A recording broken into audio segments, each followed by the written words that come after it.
She looked me straight in the eyes at a dinner table full of our closest friends and declared, "You don't make me happy. I think I made a mistake choosing you." People stared, waiting for the explosion, the drama, the begging. They expected me to break, to fall apart right there. But instead, I calmly set down my fork, nodded once, and made a decision that would change both of our lives forever. Before I continue, please subscribe, like the video, and leave a comment about what you would do if someone you loved said you weren't enough. My name is Daniel. Her name is Olivia. We'd been married for 10 years. Not perfect, not a fairy tale, but solid. I worked a stable job managing logistics for a supply company, put a roof over our heads, paid every bill on time, planned our vacations, fixed the little things around the house. She worked too, a marketing assistant, but she loved the weekends more than the weekdays. She loved the photos more than the life. The trouble didn't start overnight. It was a slow fade, the kind you don't notice until the warmth is gone. She stopped asking about my day, stopped caring if I was tired, stopped appreciating the thousands of invisible things I did to keep our life steady. Every bad mood she had somehow became my fault.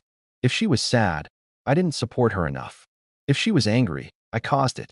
If she felt empty, I was the reason she wasn't living her best life. I tried to understand. I tried to help. But every conversation turned into me being the problem point. One Saturday night, we were invited to a small get-together at Mark and Jenna's house.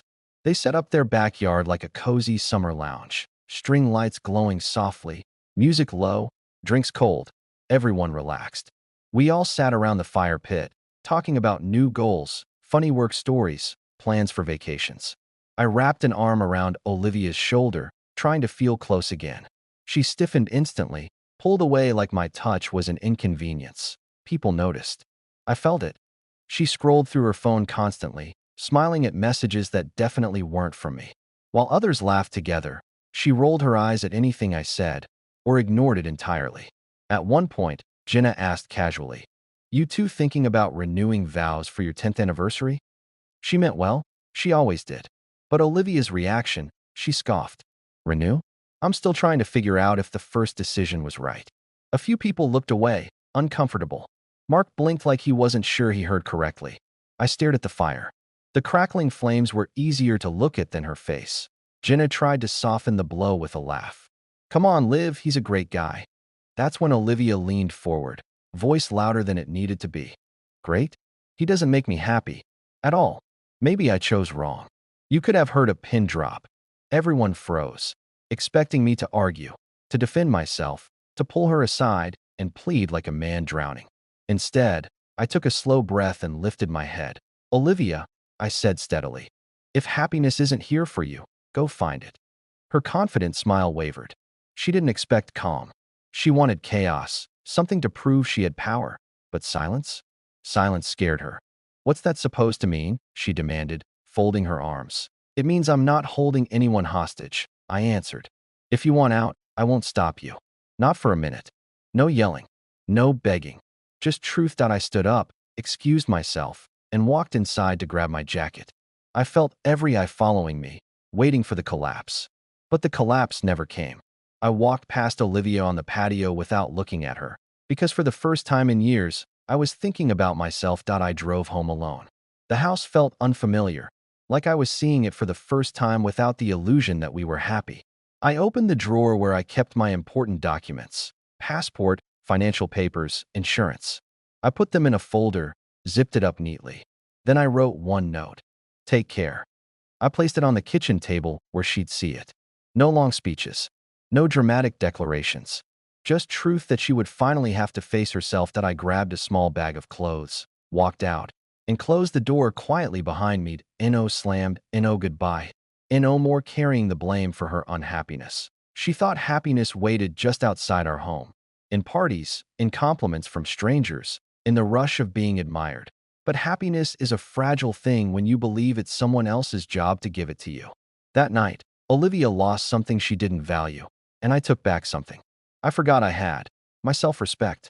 When I walked out that door, I thought I'd feel guilty, but instead, I felt light. The kind of lightness you feel after setting down a weight you didn't realize you'd been carrying for years.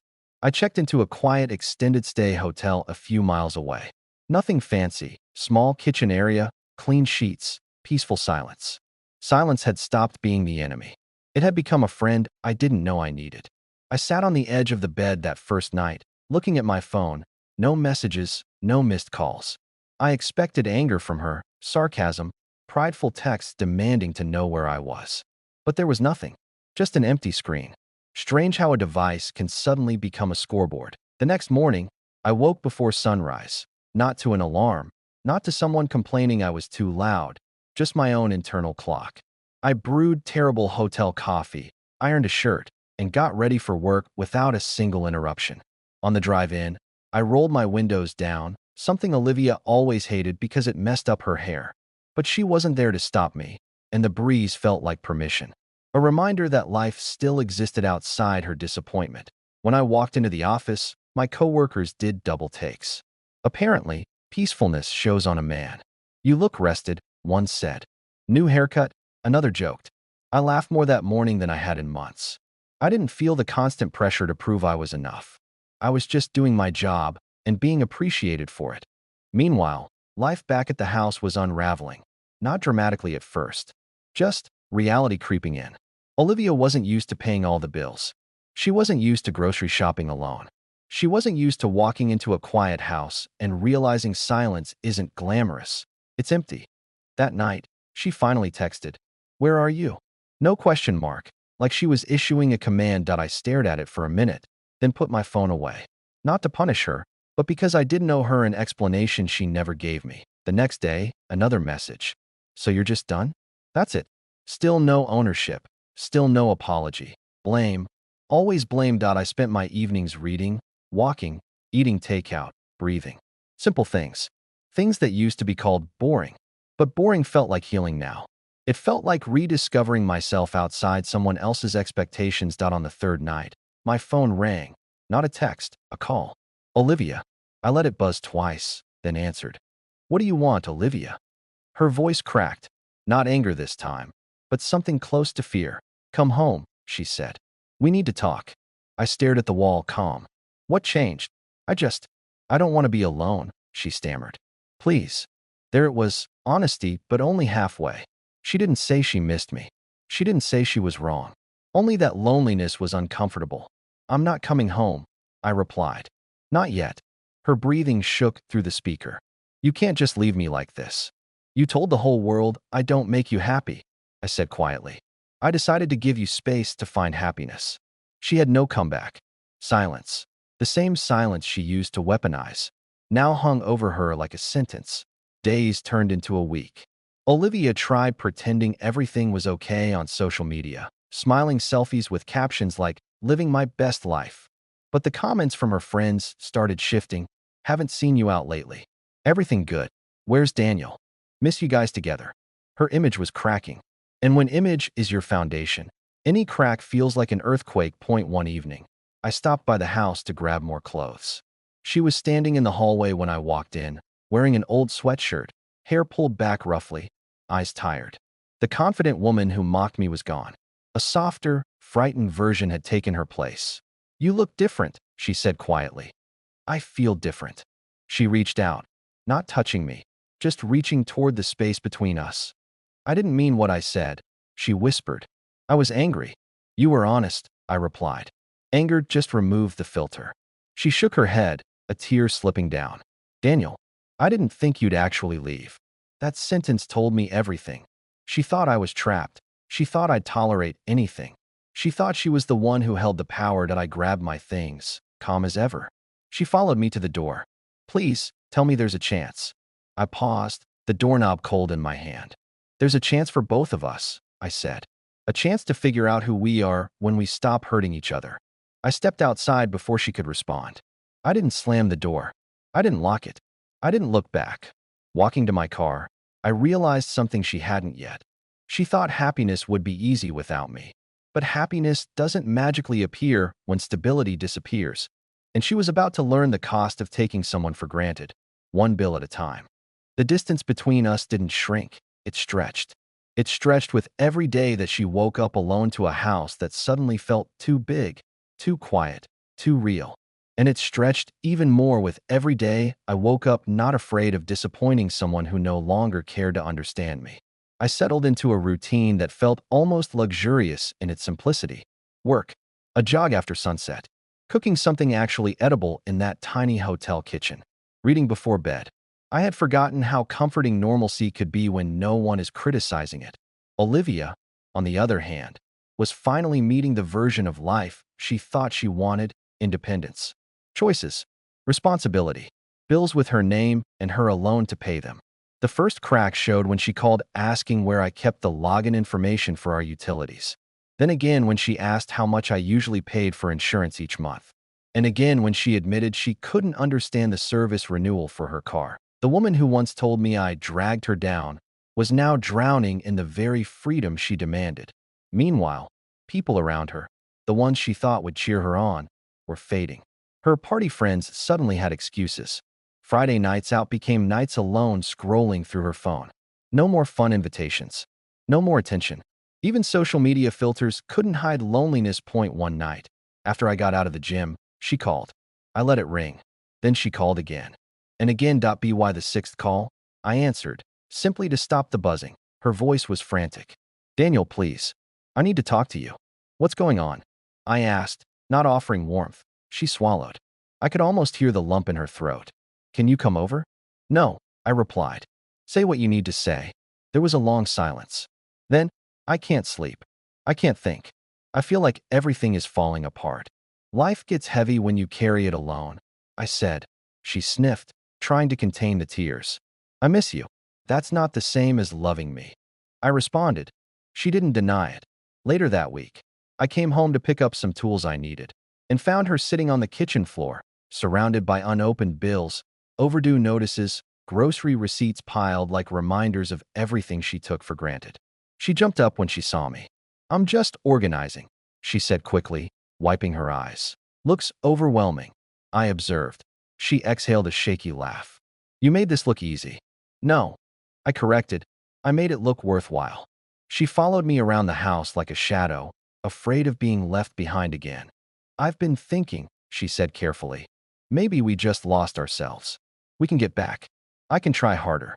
Her words were softer now, not because of love, but survival. I picked up the toolbox. Trying harder starts with taking responsibility. I know, she whispered. I know I messed up. I thought happiness was something you gave me. And now I know happiness comes from appreciating what you have. It was progress. But progress doesn't erase damaged days past. She grew quieter. The blame switched to regret. The fire in her voice was gone, replaced by caution. When I visited for mail or clothes, she would stand in the hallway, almost afraid to move wrong. Her pride, the thing that once fueled every criticism, had finally cracked. One evening, she asked if we could sit outside for a moment. I agreed, not for her comfort, but for my closure. We sat on the patio furniture I built with my own hands. She stared at the yard, at the home she never watered but still expected to blossom. You were always here, she said, her voice nearly a whisper. And I was somewhere else. I didn't fill the silence. I didn't soften the moment. She turned to me, tears pooling again. I thought you'd always stay no matter what I did. That was your problem, I replied. You counted on me staying instead of earning it. She covered her face, shoulders trembling. Watching her break wasn't satisfying. It was sobering. The cost of her arrogance had come due, and reality didn't offer refunds. Then came the sentence that shifted everything. I don't know how to live without you. For years, those words would have lit me up with purpose. But now they only sounded like the truth finally spoken. Too late. I stood up slowly. She grabbed my sleeve again, but let go immediately, as if even she knew she no longer had the right to hold on. I'm proud of you, I said calmly. She looked confused through the tears. Proud. You're finally seeing the world without blaming someone else for it. Her face crumbled, because she knew it was true. As I walked toward the door, she whispered, desperate but soft, Do you still love me? I paused, the doorknob cold beneath my hand. The question hung between us like a bridge missing too many planks. But some questions don't deserve answers until the lesson is finished. Without turning around, I said the only thing that needed to be said. Take care of yourself, Olivia. And I left her standing there, alone with the silence she used to think I was responsible for. I didn't rush. I didn't chase. I didn't check my phone every 5 minutes hoping she'd say the magic words that would fix us. I simply lived. I rediscovered the version of myself that existed before every conversation turned into a performance review of how well I kept someone else's happiness meter filled. Weeks passed. My hotel room felt less like temporary escape and more like a place I chose. The silence no longer felt empty. It felt earned that I started going out with coworkers after hours, not to be distracted, but because I finally enjoyed the company again. I signed up for a woodworking class, something I'd always wanted to try but never did because Olivia called it a boring old man hobby. I wasn't boring. I was becoming a man who didn't apologize for being himself. Then one afternoon, I stopped by the house to pick up a few more things. She was outside, kneeling in the garden, actually gardening, something she always claimed she had no time for. She looked up, shielding her eyes from the sun. The sight of me still hit her like a surprise every time. There was no anger in her face anymore, no arrogance, just honesty and exhaustion. "I've been working on the yard," she said softly, wiping her hands on her jeans. "It looks good." I replied, "Because it did." She nodded, but her eyes told the truth. She didn't do it for the yard. She did it because it reminded her of me. The effort, the patience, the care it takes to grow something instead of just expecting it to bloom. She stood slowly and walked toward me. No more commanding posture. No crossed arms. No superiority. Just a woman who finally understood what she'd thrown away. "Daniel," she began, voice fragile. "I need to say something. And I need you to hear it all the way through." I waited. "I was wrong," she said, each word shaky but real. "I blamed you for everything because it was easier than admitting I wasn't happy with myself. You were steady. You were good. And I treated your stability like it was weakness." Her breath caught. Tears gathered, but she held them back, for now. "You always showed up. Always. And I got so used to that I stopped appreciating it. I stopped appreciating you." I looked at her. Not with judgment. Not with anger. Just clarity. "Do you miss me?" I asked. "Or do you miss what I did for you?" She pressed a hand to her chest, struggling for breath under the weight of truth. "Both," she whispered. "But the first one is bigger." Silence washed over us again, but now it was different. Honest silence. Earned silence. "I want to fix this," she added, voice breaking. "I want to be better. I want to give you as much as you gave me." There it was, the apology I never thought I'd hear. The one she once would have rather swallowed shards of glass than speak out loud. But apologies don't erase history. They don't rebuild overnight what neglect destroyed slowly. I took a step closer, not out of hope, but respect. "Olivia, I'm glad you finally see what we had. I'm glad you realize what it takes to love someone in the everyday ways that matter." She nodded, tears falling freely now. But I continued gently. "I'm not the man you left behind that night. I'm not waiting to be chosen anymore." Her lips trembled. "Daniel, please. I can't do this without you." I held her gaze, not cold, not angry, just honest. "You already are." That sentence hit harder than any fight we ever had. Her knees buckled and she leaned against the porch railing as if gravity had suddenly doubled. "I can grow," she begged. "I can change." "I hope you do," I said, "because you deserve a better version of yourself. But I deserve someone who never needed to lose me to realize my worth." Her shoulders collapsed inward. The final realization settled into her bones. Not every man sticks around after being told he's not enough. "I never thought you'd leave me," she whispered. That was the problem. I replied that I turned and walked toward my car, slow, steady, with a peace that felt like the first deep breath after being underwater too long. I opened the door, then paused. She stood behind me, small and shattered, learning a lesson the hard way. Happiness isn't something you demand from others. It's something you protect when you have it. That I looked back only once. Not at the woman who took me for granted, but at the woman who finally saw the truth. "I hope you find the happiness you were searching for," I said. "Truly."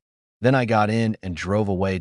No guilt, no doubt, no looking back. And as the distance grew between us, I realized something I never expected. I hadn't just lost a relationship.